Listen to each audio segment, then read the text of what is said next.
ভাতিজা খারাপ খারাপ, কোন দিক যাইতেছ? না মানে যাইতেছি না, কিন্তু আপনি কেডা পথ আগলে খারাইলেন? তোমার পোতাগলে খারাইলাম, তুমি কি রাগ করলা?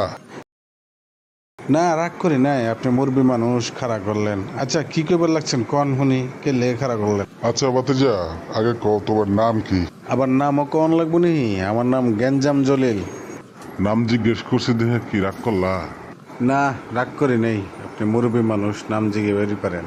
এবার বলো, তুমি কি হিন্দু না মুসলমান? আরে সকাল সকাল কার বলে পড়ে গেলাম। কাকা আমি মুসলমান মুসলমান। বাইস্তা কি রাগ করলা? রাগ তো কাকা এখনো করি নাই, তবে কেল লেগে আমরা দাঁড় করেছেন, তাড়াতাড়ি কয়ে আলাম, নাইলে কিন্তু রাগ যে কোনো সময় উঠে যাবো। বাইস্তা আমি জানি তুমি অনেক ব্যস্ত মানুষ, তাও আমার কথার একটু মনোযোগ শোনো, তোমার উপকার হইব। কাকা আমার তো সময় কম আছে, আপনি কি কথা কওয়ার লেগে দাঁড়া করাইছেন, ওটা একটু তাড়াতাড়ি কয়ে আলান। তাইলে আমার সাথে কও বিসমিল্লাহ। বিসমিল্লাহ। আবার কও সুবহান আল্লাহ। সুবহান আল্লাহ। এই যে নামগুলা বললা, এগুলা বললে কি তোমার লস না লাভ? লাভ কাকা। বাইস্তা কি রাগ করলা? कौन है ये लोग? कहां से आते हैं ये? হ্যাঁ, না রাগ করি নাই। আমি এখন তোমার একটা কথা কয়ে দিয়ে যাবো, যে কথাগুলো সত্য হয় সত্য বলবা, যদি মিথ্যার আশ্রয় নাও তাহলে আমার কাছে ঠেয়ে থাকবা।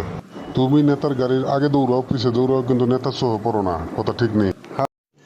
रुको जरा सबर करो। কথা ঠিক। তুমি কি রাগ করলা? না রাগ করি নাই, বলেন। তুমি নিজের বাপের খাইয়া বাপের অত সম্মান করো না যতটা তুমি নেতার সম্মান করো। নেতার পা চাটতে চাটতে নিজে জিলবা ক্ষয় করে হেলাইছো, তাও তুমি নেতার চোখে পড়তেছো না, কথাটা কি ঠিক? गजब बेइज्जती है। হ্যাঁ কথা তো ঠিক। নিজের দল ক্ষমতায় থাকলে জিনিসপত্রের দাম বাড়লেও কষ্ট লাগে না, কিন্তু অন্য দল ক্ষমতায় থাকলে জিনিসপত্রের দাম বাড়লে জনগণের কাছে গিয়ে বুঝাও যে তাদের কষ্টে তুমি কষ্টিত হয়ে যাও, কথাটা কি ঠিক? হ্যাঁ কাকা, কথা তো ঠিকই, কিন্তু এটাতে তো রাজনীতি কয়, বুঝেন না? দলে একটা বড় পদ পাওয়ার লেগে চাঁদাবাজি, মামলাবাজি, হামলাবাজি, বোমাবাজি, দর্শন, হুমকি কোনো কিছু করা বাধ্য নাই, কথাটা কি ঠিক? কথা তো কাকা ঠিক, কিন্তু আপনি জানবেন কেমনে? আমার কথা কি বাইছে তুমি রাগ করলা? না কাকা রাগ করি নাই। যেই কোনো কিছুর বিনিময়ে নেতার চেয়েটা তোমার লাগবো, কথাটা কি ঠিক? আর কাকা আপনি দিয়ে আমার মনের কথা হয়ে গেছেন, আমি দিয়ে জ্যোতিষী, কেমনে জানেন এত কিছু? জানি জানি, আর অনেক কিছুই জানি। এই সব কিছু শিখেছে আমার গুরু লেংটা বাবা, যে ফুটকি উপরের দিকে দিয়ে পাহাড়ের উপরে 10 বছর ধরে সাধনা করতেছে। তোর যত সমস্যা, সব সমস্যার ওষুধ আমার কাছে আছে। তোর সব সমস্যার সমাধান যদি আমি তোরে দিয়া যাই, তোর কাছে যদি আমি কিছু দাবি করি, তাহলে তুই আমার এটা দিবি না?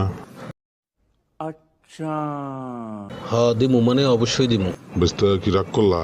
না রাগ করবো কে, আপনি কি চান আমারে কোন, আমি ওটাই দিমু। তুই তোর পকেটে হাত দে, তোর হাতের লগে যা উঠবো তুই আমরা তাই দিবি, আমার কোনো দায় দাবি নেই। আমি একটা ফকির, আমি আরো 10টা ফকির হলে একবেলা ডাইল ভাত খামু, এই টাকার উপরে তুই কোনো দায় দাবি রাখতে পারবি না। ठीक है समरिया। কিন্তু কাকা আমার পকেট তো 50,000 টাকার ভান্ডিল, চান্দার টাকা, নেতারা দিবা যেতেছিলাম, এত টাকা দিয়ে আপনি ফকির মানুষ কি করবেন? তুই কি তোর বালা চাস না, উন্নতি চাস না? চাইলে বেড়া তো প্রশ্ন করিস না, যা চাইছি দিয়ে দে।